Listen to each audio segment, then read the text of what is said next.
Bu Yaponiyaga kelayotgan bolalarda eng hayron qoladigan narsam yosh keladida, 17, 18, 19 yosh bo'ladida. Hali patsanda, dunyoni ko'rmagan, tushunmaydi, panyatka yo'q.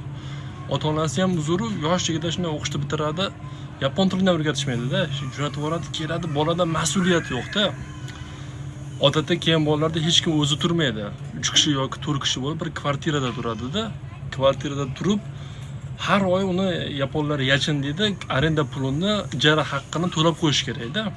Bu ne olib qarasa, ijaraga turadigan odamning hayotidagi eng muhim to'lov pulida. O'shani to'lamasa uydan chiqib yuboradi aslida. Shunaqa bo'lish kerak.